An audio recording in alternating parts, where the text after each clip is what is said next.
So, hello everyone. My name is Robyne, and the big idea that I want to share with you is the idea about how hope is a strategy. Now, how I learned this big idea is when we recognize that the reality is the world is really unwell right now, and we know life is very hard. And having studied this area of research for over 20 years, one of the things that we saw to be true is that there were three core ideas that help us facilitate how we are able to handle the hard parts of our lives and our world in a really impactful way. So the first big idea is what we call resiliency. It's the idea about how are we able to get up instead of give up when things are hard.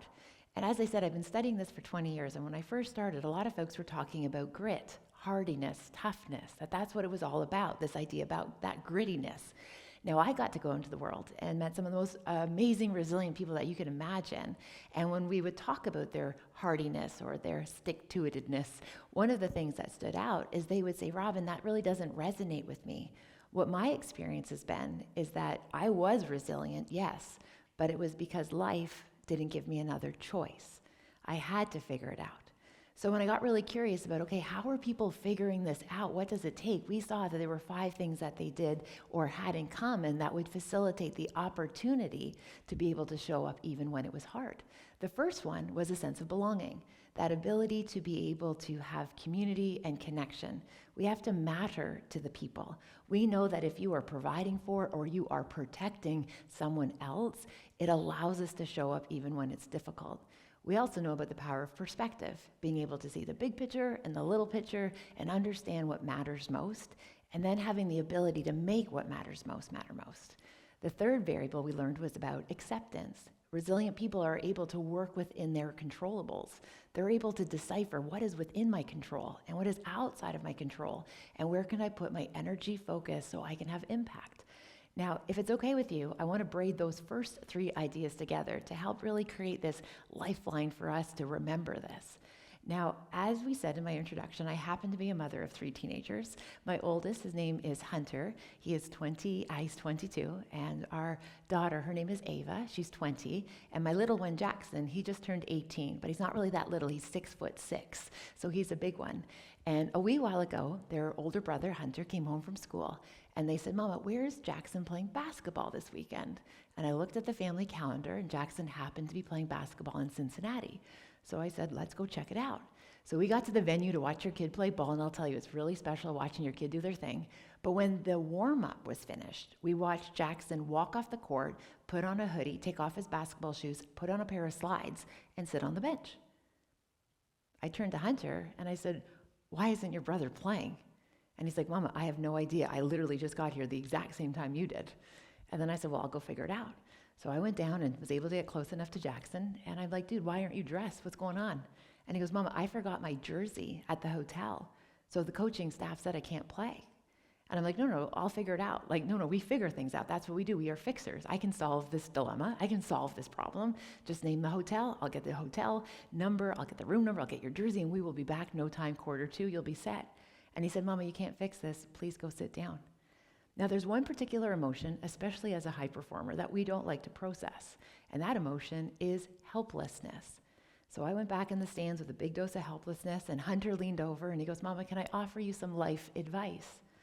Yeah, exactly. How open would you be from receiving advice from a child in that moment? But I have enormous amounts of respect for Hunter. So I said, okay, what do I have to learn here? He goes, Mama, right now in this moment, this is just going to be a bad hour. It's not a bad day. It's not a bad experience. It's not a bad weekend. It's definitely not a bad life. You haven't done anything wrong. If you can find a way to be okay in the discomfort, this is going to pass. Now, something that's very interesting about that is that if we're not intentional, we can let a bad hour become a bad day. It could become a bad week. It could become a bad season. But if we're able to develop habits of mind where we realize what matters most, work within our controllables, and make sure that we're really connecting with the people and the things that matter, we're all able to weather a difficult hour. Now, the fourth variable we learned, because as I said, there's 5 of them all together for this foundation of resiliency, is the variable of hope, choosing to live hope-filled. And we do know that hope is a strategy, especially when the world is so unwell. It's actually brave to be able to get your hopes up, because we know it changes people physiologically, psychologically, and even spiritually. So I'll give you another example. A wee while ago, I was in Atlanta. I was supporting members of the military who were coming home from a deployment. And we were talking about their critical moment. So when you're going through a very difficult, stressful season, there's going to be a moment in that season that you decide that either I am okay or I am not okay. So I was talking to these Marines about their moments, and this one very young Marine said, "Hey, Doc, I had my critical moment on deployment before I left." And I'm like, "Well, that's not really how it works. Tell me more." He said, "I took an Uber to the base. I got pulled up right in front of the base gate, and I got out, went to grab my rucksack, and the driver stopped me. And the driver said, 'Son, why am I driving you to your deployment?' And that young Marine told his driver, 'Because I don't have anybody else. I don't have any family. I don't really have any friends. I serve because I have nothing to lose.'" Now that driver just happened to be a veteran. And he gave his telephone number to that young Marine. And he said, "Son, when you are back stateside, I want you to call me because I'm going to be here to pick you up because you matter to me." And that moment made all of the difference on that young Marine's deployment, knowing that someone was waiting for him. Now, the fifth and final variable of building this foundation about resiliency is quite a wee bit of a wild card. It's actually humor. We learn that resilient people are super funny, but their humor, let me tell you, it is a dark humor. It is like HR violation humor. It's like humor that they write policies about. Why are resilient people so funny? Well, at first we thought it was just a coping mechanism, but what we learned is that there's a physiological reason why resilient people are funny. So for example, when you laugh, your body releases a natural tranquilizer.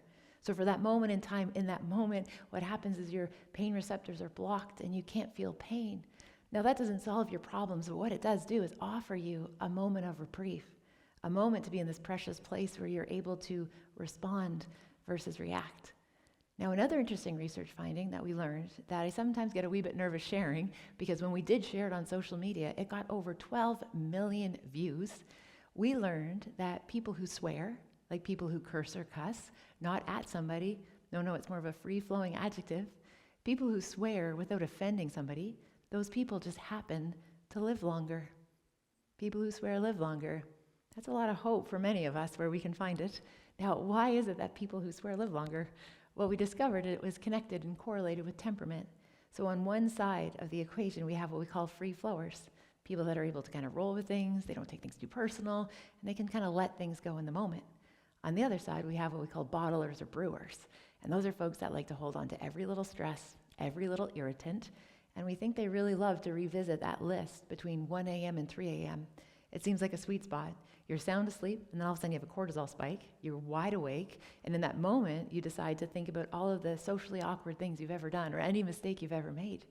And what we see over time is that when our sleep behavior is impacted, it impacts our immune system, which makes us more susceptible to illness.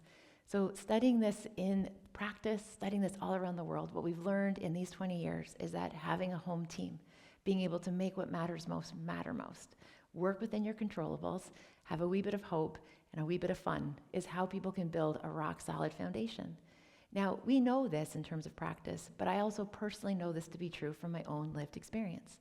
Now, I can share with you with some pretty radical candor, just briefly, when I was a teenager, I was in a very dark season. By the time I was in grade 10, I had already dropped out of high school. I was a terrible student. I had an educator who had pulled me aside and said, "You know what, there's really no point of you trying because you'll never be able to finish high school. You're not smart enough." And I believe them. And something I know to be absolutely true, the people who need the most help, we ask for it in all of the wrong ways. And how I asked for help took the form of addictions. It took the form of harm. I was institutionalized at 16 years old in an adult psychiatric facility because they just didn't know what to do with me. Now, again, one of the things when I was in that experience, I had parents and a family system. They loved me so hard but helplessly. But one of the things my parents were able to do was to recognize that the situation that I was in, where we were living, was actually difficult for me. And they said, "You know what, Robyne, you need a fresh start and you need a second chance, and you're not going to get that living here." Let me tell you, when your family gives up everything to make sure that you are okay, you show up for them. I got clean, I got sober, and I was even getting ready to re-enroll in school. It was a beautiful season for my family. And in that season, I also happened to get my driver's license. It was a measure of responsibility. It was such an exciting time in my life. And I had this driver's license, and I just had it for 1 week driving in this new community, and a snowstorm rolled in. And I didn't really know how to drive very well in the snow. Now, the vehicle ended up sliding off the road. It went down an embankment, and my vehicle crashed through the ice, and my vehicle sank in the Otonabee River with me trapped inside.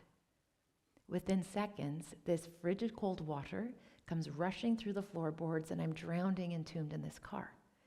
And in that moment, I noticed that I wasn't feeling scared. I felt angry.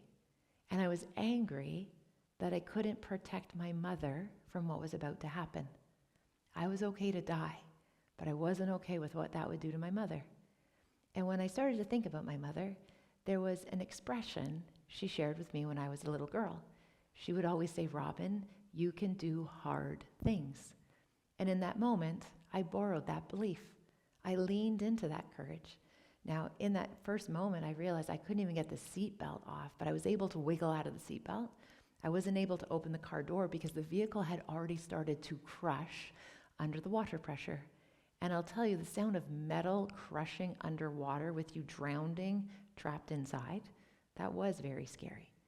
But with the vehicle shifting on its frame, it allowed me to take my fingertips. I was able to dig them into where the window met the door. I was able to pull on the window hard enough to pull it off its track, slide it down the door, and I was able to swim out the window. Now, when I got to the other side, I didn't actually know which way to go. The vehicle was turning in this current, and I was turning in this current, and I had no sense of direction. So in that moment, I was able to pause long enough just to figure out what's my next right move. And what I came up with is that if I simply exhaled and I let go of all of the breath that I was holding, I knew my bubbles would rise in water. So I remember swimming as hard as I could after those wee little bubbles. And I was wearing winter boots, jeans, a big winter jacket. I was trying so hard to break the surface. And I remember actually even almost having this moment of like a little chuckle where I thought, oh my gosh, I might actually make it out of this situation. And then all of a sudden, smash. Something hit my face so hard, and I realized it were these sheets of ice that were covering the river. So in that moment, it was just a scramble. I was able to get farther into the channel, closer to the middle, where the ice was thinner. I was able to break free, but all I could do was hold the edge. And every time I tried to pull myself out of the water, the ice would break and I'd fall back in. And I just kept doing that over and over. But thankfully that night, there was a gentleman by the name of Joseph. His name was Joseph Todd. He was just a random guy in his 30s driving home from shift work.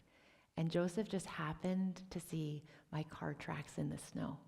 And he just happened to drive along that road. He sees me out there holding onto the ice. Joseph pulled over his pickup truck. He grabbed wood and a chain from the back of his truck. He used the wood to make an X to support his body weight. He slid that X out. He brought a chain. He crawled out onto that ice. He threw out the chain, wrapped it around my body, and dragged me to shore. Joseph Todd was awarded the Governor General's Award for Bravery, which is the highest accommodation for a civilian in Canada who's willing to risk their life to save a stranger. And a wee while later, I woke up and I was in the hospital, and my mother was there. And she asked me, "Robbie, how did you do it? How did you get yourself out of that predicament?" And I said to my mother, "It's very much because you told me I can do hard things." Now, my mother leaned in very close and she said, "That's not really what we ever had in mind when we told you that, but we're glad it worked in your favor." Me too. Now, the reason I share that story with you, it's very much the origin story as to why I study human resiliency, especially with the variable of hope. Because we actually know that even in our darkest seasons, even our most difficult experiences, that there is always going to be a through line of hope when we recognize that we are not meant to do any of this alone. So when I think about the work that we do, I hold space to recognize Joseph Todd, because I think it's very important that first, no act of bravery should be forgotten, but I also know the power in sharing hope-filled stories.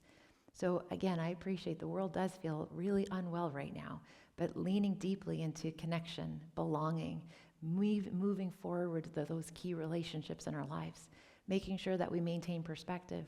You don't have to figure out all at once. The idea is just what's your next right move. Instead of questioning why I'm in this circumstance, why did this happen to me, looking at the situation and says, what is the thing that I can do right now that's within my control that I could use to be able to set me on a path out of this?